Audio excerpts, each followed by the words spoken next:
রামনারায়ণ রাম। আজ এই পশ্চিমবাংলার বুকে একটি বিতর্কিত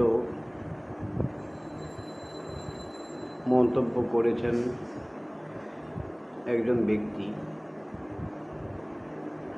বিষয়টি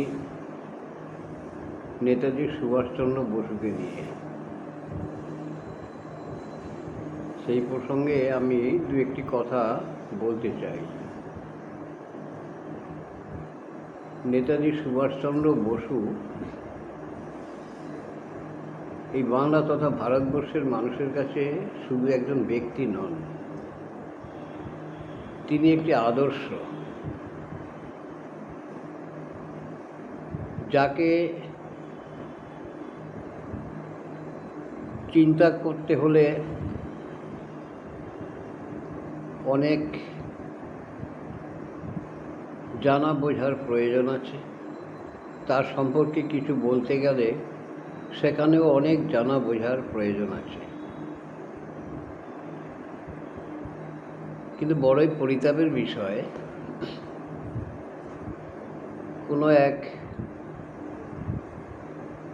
স্বঘোষিত মহারাজ তিনি বলে বেড়াচ্ছেন নেতাজি প্রসঙ্গে অত্যন্ত কুৎসিত ধরনের কতগুলো কথা। শুধু তাই নয়, উত্তরবঙ্গে কোচবিহারে কিছু রাজবংশীদের ভুল বুঝিয়ে খেপিয়ে তুলছেন। পরবর্তীকালে জানতে পারলাম ওই জনৈক মহারাজ, স্বঘোষিত মহারাজ, তিনি নাকি বিজেপির রাজ্যসভার সাংসদ। আমি তো অবাক হয়ে যাই, বিজেপি এইরকম একটা মানুষকে কী করে রাজ্যসভার সাংসদ করলেন, ভাবলে অবাক হতে হয়। গুগল সার্চ করে জানতে পারলাম ওই ব্যক্তির শিক্ষাগত যোগ্যতা 8ম শ্রেণী পর্যন্ত, এবং তার নামেরও অনেক ডুপ্লিকেসি আছে। সে যাই হোক, সেগুলো তার ব্যক্তিগত ব্যাপার, সেখানে আমার বলার কিছু নেই। আমার কথা হচ্ছে নেতাজি সুভাষচন্দ্র বসু প্রসঙ্গে উনি এই সমস্ত কথা কোথায় পেলেন? ওনার কথা শুনে মনে হলো লোকটা সম্পূর্ণ অশিক্ষিত এবং বর্বর প্রকৃতির। মনুষ্যত্ব বোধ ওনার ভিতরে কিছু আছে বলে মনে হয় না। নেতাজি সুভাষচন্দ্র বসু শুধু বাংলা ভারতবর্ষ নয়, সারা বিশ্বের একজন পূজিত ব্যক্তিত্ব। সেই মানুষকে নিয়ে উনি আলপটকা এমন সমস্ত অত্যন্ত কুৎসিত ধরনের কথা বললেন, আর এই কথাগুলো শুনেও সরকার কী করে চুপচাপ বসে আছেন সেটাও একটা ভাবনার বিষয়।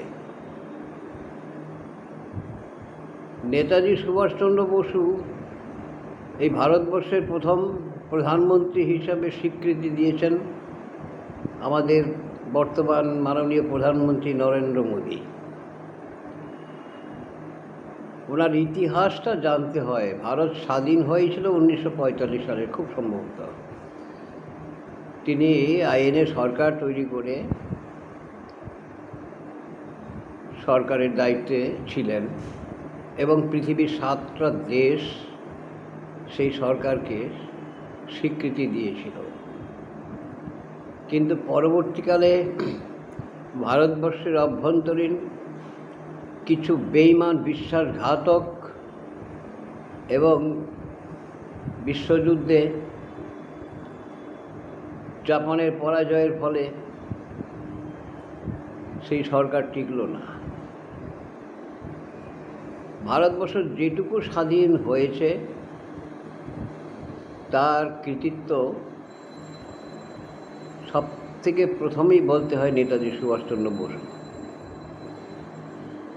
নেতাজি সুভাষচন্দ্র বসু যদি জাপান থেকে ভারতকে আক্রমণ না করত, তাহলে ব্রিটিশ কোনো মতেই ভারত ছেড়ে চলে যেত না। এইটা ব্রিটেনের তৎকালীন প্রধানমন্ত্রী এটলি নিজে স্বীকার করেছেন।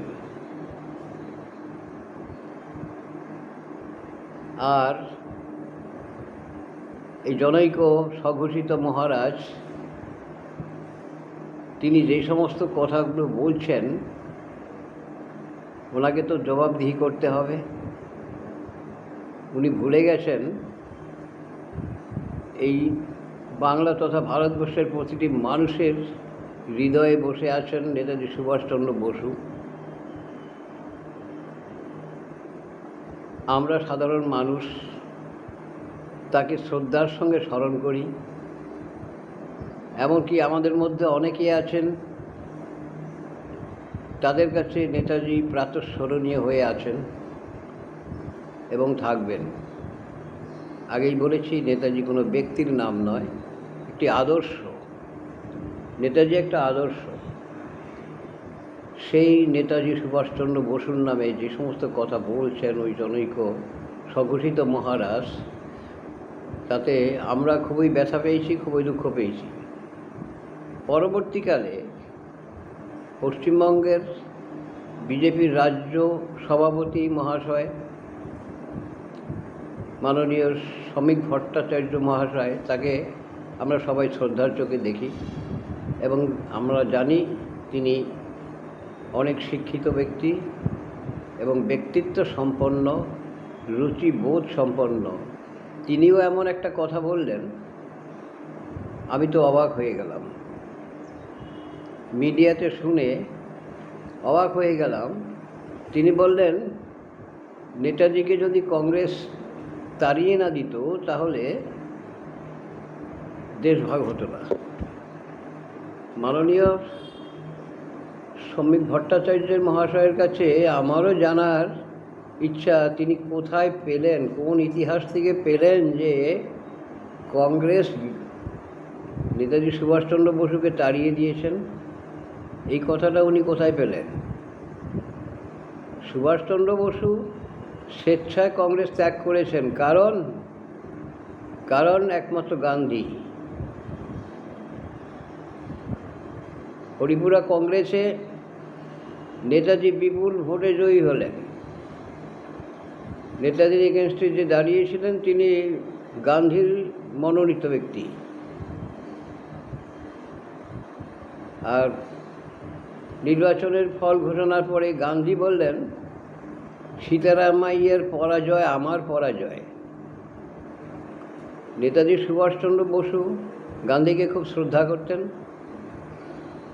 তাই তার শ্রদ্ধাভাজন ব্যক্তির পরাজয়ে তিনি মানতে পারেননি, তাই স্বেচ্ছায় তিনি পদত্যাগ করে কংগ্রেস ছাড়লেন। তার পূর্বের কিছু ইতিহাস আছে, আমি বলতে চাই, আমি জানিয়ে যাই, অনেকেই জানেন না। 1939 ঢাকা সদরঘাটে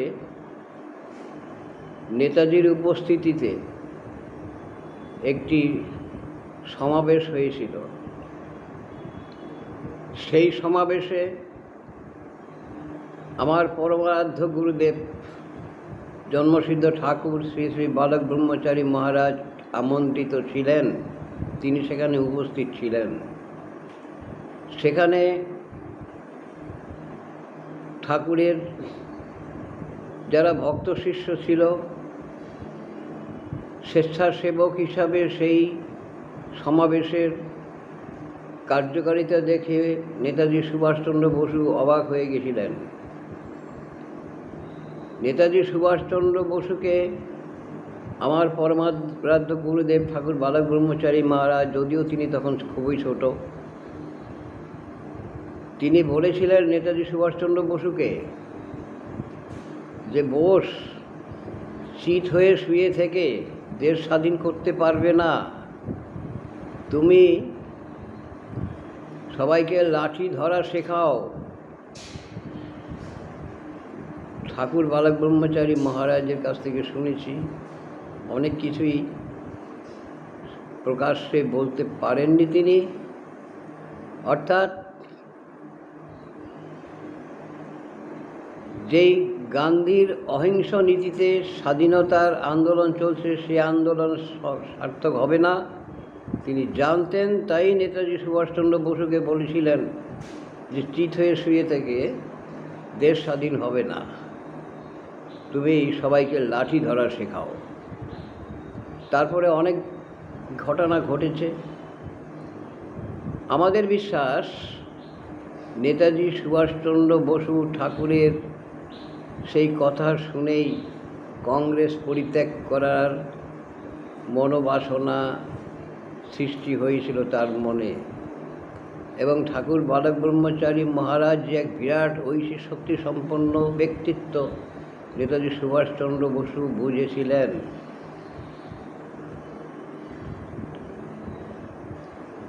তখন থেকেই তার মনে একটা ইচ্ছা জেগেছিল যে ওই গান্ধীর অহিংস নীতি নিয়ে ব্রিটিশদের কখনোই তাড়ানো যাবে না, ভারত স্বাধীন করা যাবে না। হরিপুরা কংগ্রেসে যখন গান্ধী এই কথা বলল যে সীতারামাইয়ার পরাজয় আমার পরাজয়, সুভাষ বসু, নেতাজি সুভাষচন্দ্র বসু সেই সুযোগটাকে কাজে লাগালেন। তিনি কংগ্রেস পরিত্যাগ করে ফরওয়ার্ড ব্লক তৈরি করলেন। তারপরের ইতিহাস আপনারা সবাই জানেন।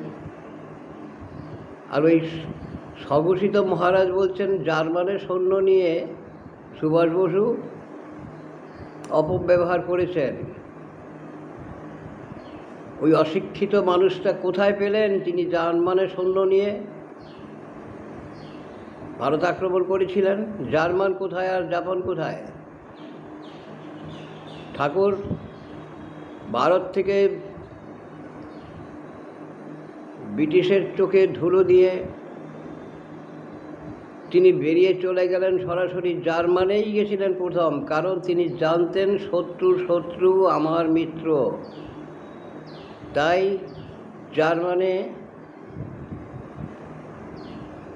অ্যাডলফ হিটলারের সঙ্গে দেখা করেছিলেন এবং নেতাজি সুভাষচন্দ্র বসুকে যথেষ্ট সম্মান করেছিলেন অ্যাডলফ হিটলার।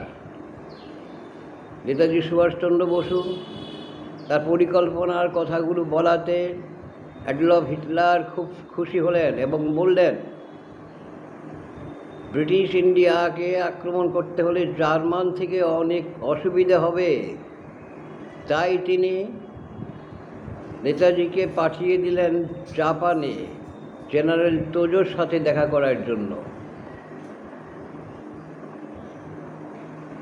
একটা কথা বলে রাখি, শুনে রাখুন।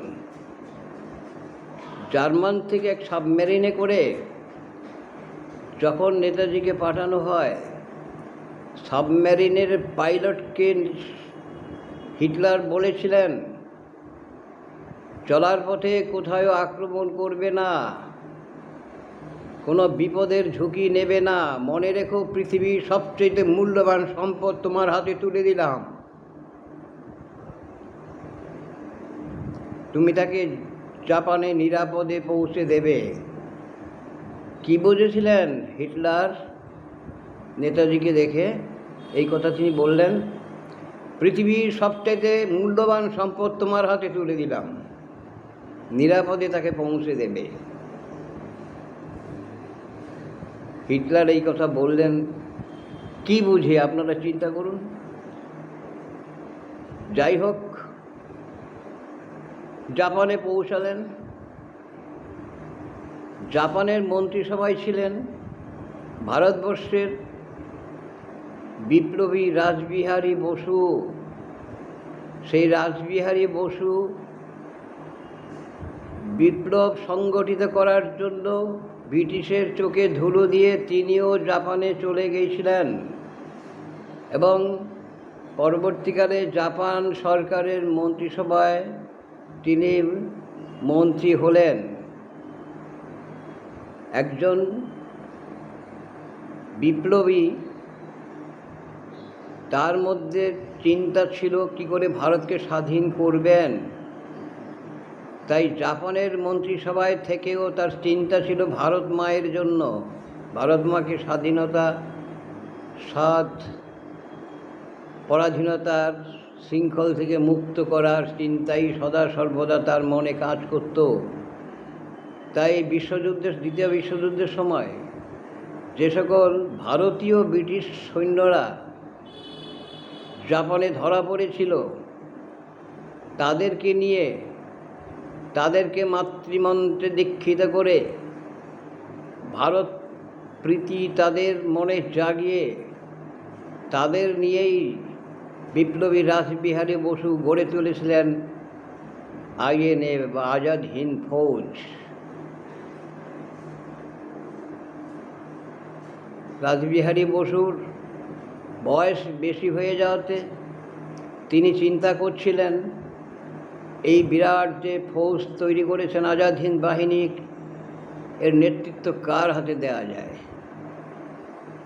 অনেক দিন থেকেই তিনি চিন্তা করেছিলেন। তাই এই সুযোগটা তিনি কাজে লাগালেন। যখন নেতাজি সুভাষ বসু জাপানে পৌঁছলেন, রাসবিহারী বসু নেতাজি সুভাষ বসুর হাতেই সমর্পণ করলেন এই আজাদ হিন্দ বাহিনী। আজাদ হিন্দ বাহিনীর সর্বাধিনায়ক হিসেবে নেতাজি সুভাষচন্দ্র বসুকে নিযুক্ত করলেন একটি বিশাল অনুষ্ঠানের মাধ্যমে। গোপনে কিছু করেননি, আনুষ্ঠানিকভাবেই করেছেন। সেই আজাদ হিন্দ বাহিনী নিয়ে যখন ভারত আক্রমণ করতে যাচ্ছেন নেতাজি সুভাষ বসু, তখন জেনারেল তোজো বলেছিলেন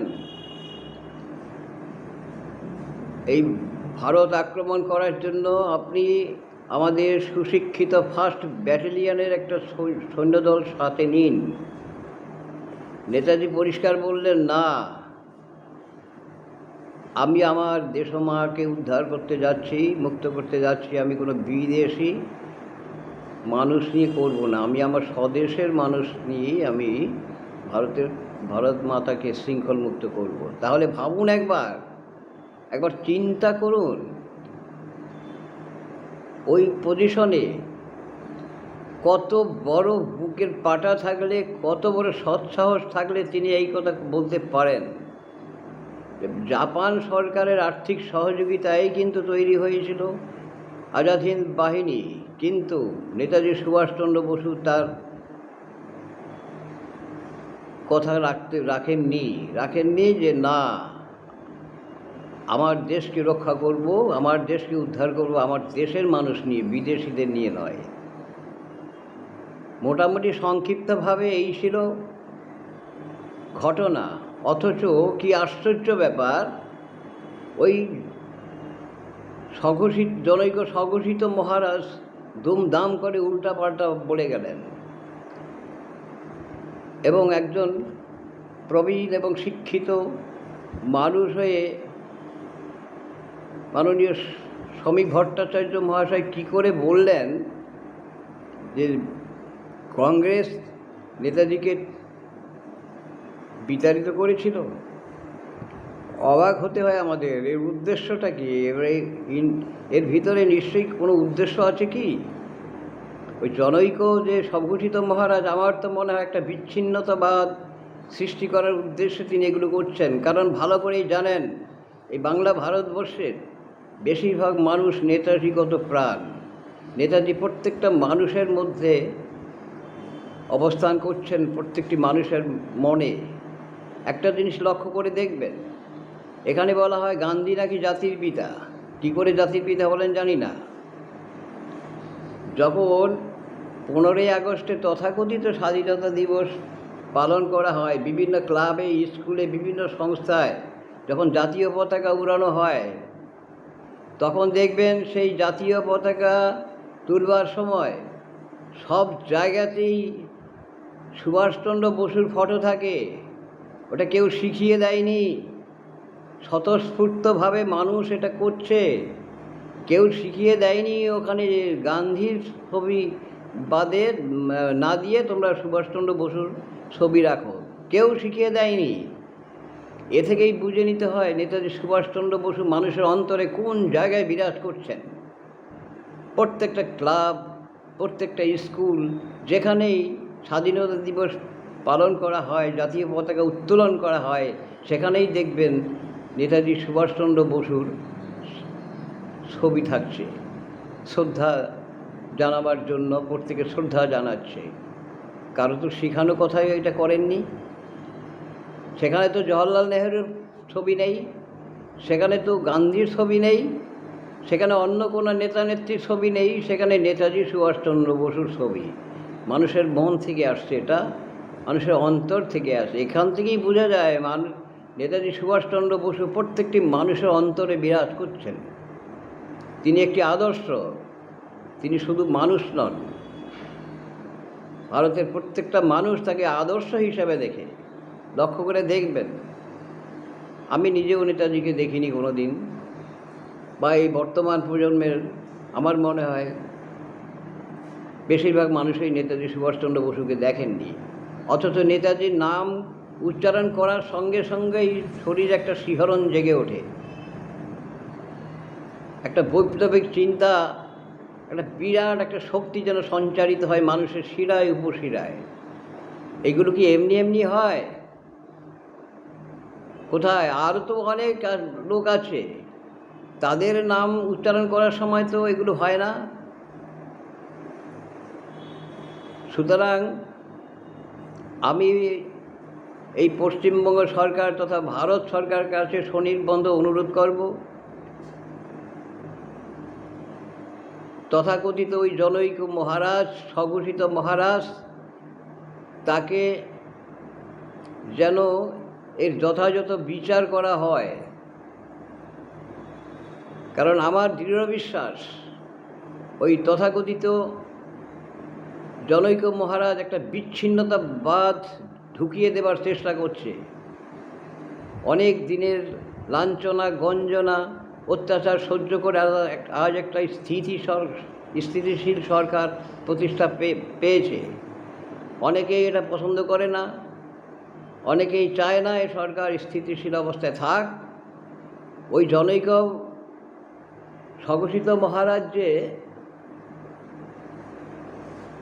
সেই অসৎ উদ্দেশ্যে মানুষের মধ্যে বিচ্ছিন্নতাবাদ ঢুকিয়ে দেওয়ার জন্য এটা করছে না, তার গ্যারান্টি কোথায়?